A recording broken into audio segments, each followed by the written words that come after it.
Well, in the United States, this isn't talked about whatsoever.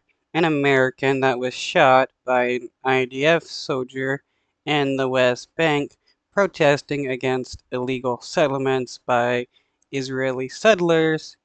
And this is because the United States doesn't care if Americans are injured or killed by the Israeli government or settlers that are armed and funded and protected by the IDF and the Israeli government.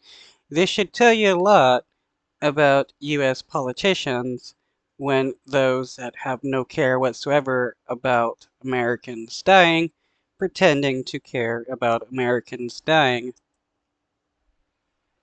At a single conflict over a West Bank home just outside of Bethlehem. With all of the focus on Gaza, Iran, and the soft war in the north with Hezbollah, it's easy to lose sight of what's happening in the West Bank, a creeping de facto annexation, property by property. The fight over the family home of Alice Kaisia has been heating up the past week. The family property once hosted not just their home, but a restaurant they had built. That was before settlers vandalized and demolished it. Now it is home to a makeshift campground the family guards fiercely, while Israeli settlers, with the active help of the IDF, have managed to squat on a portion of it. Now, if this was Palestinians doing the same in Israel, where they're attacking and killing Israel and taking their land, the Israeli government would be screaming how there's a genocide going on, and politicians in the United States would be screaming the same. But because it's the Israeli government doing it, there is nothing to be said about it, besides the fact like the Israeli government has the right to self-defense and blah blah blah. This isn't self-defense. This is terrorism by the Israeli government. The family isn't leaving without a fight, and their stand has drawn the support of some Israelis and Western activists who are hoping their presence will slow down the process. So the family has gone to court numerous times to try and assert legal protection over the property, only to see those claims ignored on the ground by settler activists guarded by Israeli soldiers. So the poster on the right here in this photo is a blown-up version of the property record showing that they are the proper owners. So a number of representatives from the group Combatants for Peace, which is a mixed group of former Israeli and Palestinian combatants turned solidarity activists, have attempted to physically block settlers from displacing the Kaisia family from their property. In recent Though it's not like Zionists don't care, because they will say, oh, God gave us this land, so just because Palestinians own the land, documents showing that they own it, they won't care, because they're religious nuts who think they can justify everything by saying God. days, armed soldiers have arrested demonstrators or physically driven them off the site. Meanwhile, more settlers have arrived who have vandalized the Kaisia's remaining property, including a statue of the Virgin Mary owned by the family that was found smashed at the site. Not that it should matter, by the way, that these are Christian Palestinians.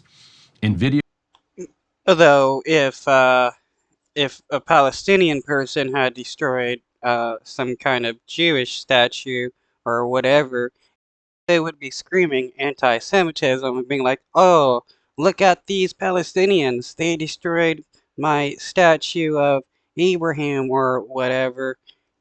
video from the property shared with DropSite, groups of settlers guarded by IDF soldiers can be seen mocking the family and activists who have come to defend them while trying to break into a gate surrounding their land. So last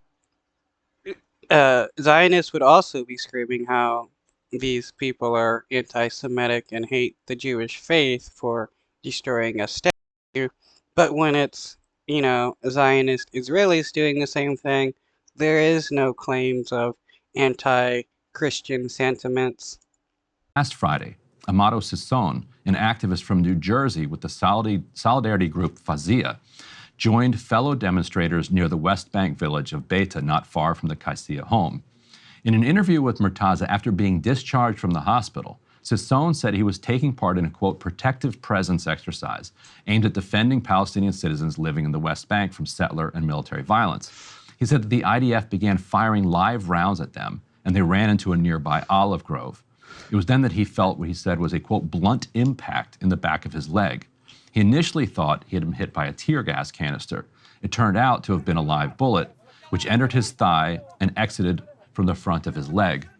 In video of the incident provided to DropSite, you can see his friends and fellow activists carrying him here away from the olive grove and toward a pickup truck, which would then take him to a hospital in Nablus.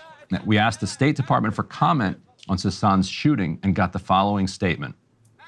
Quote, "We are aware of these reports involving a U.S. citizen in the West Bank and are in contact with local authorities to gather more information. We are greatly concerned when any U.S. citizen is harmed overseas and work to provide consular assistance. We reiterate our advice to U.S. citizens to reconsider travel to the West Bank. Over the past few months, there has been an increase in extremist violence and military activity due to An increase in extremist violence. These people are extremist terrorists, and in any other situation, they would be terrorists by the United States or others, but because it's Israeli settlers, the United States doesn't want to call them terrorists, which is what they are. They're terrorists.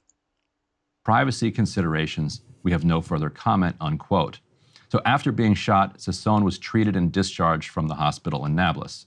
He was lucky. The bullet that struck his thigh did not hit any major arteries or bone, and he's expected to recover.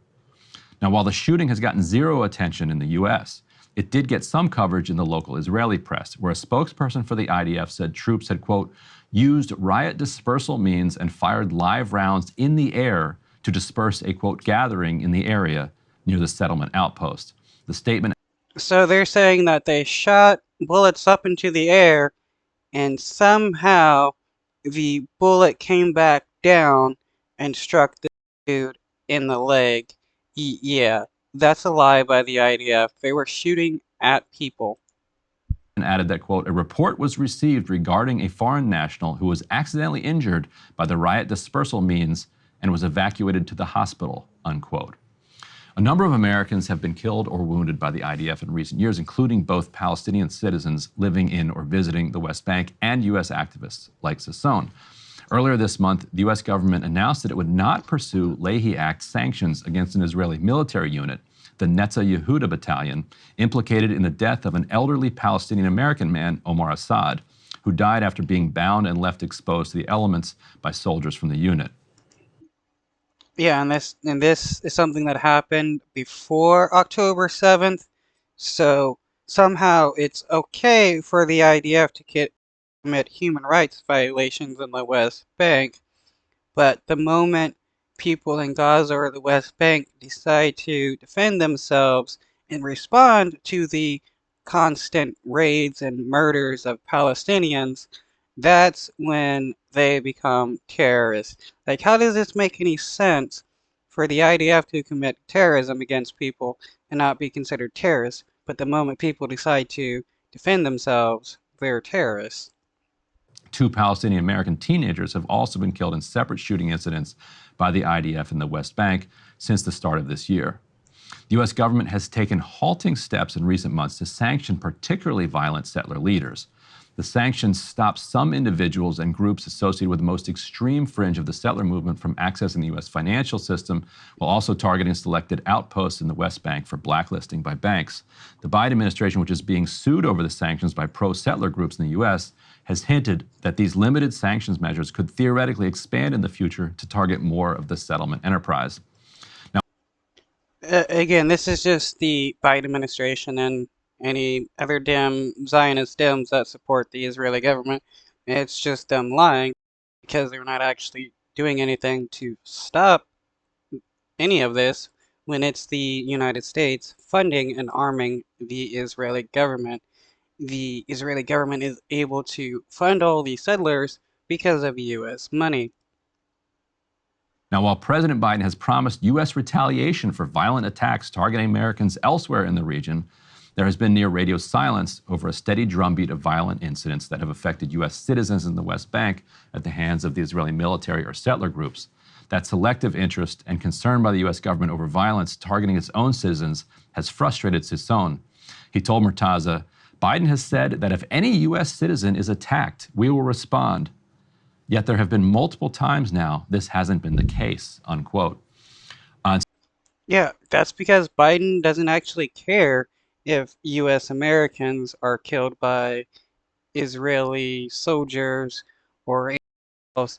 Biden only cares, well, in the United States, they only care if Americans are killed by Arabs because the United States government hates Muslims. They have no issue with their supposed ally, the Israeli government, who has no issues with killing Americans. And so I guess Sassone thought that Biden was going to respond to violence against him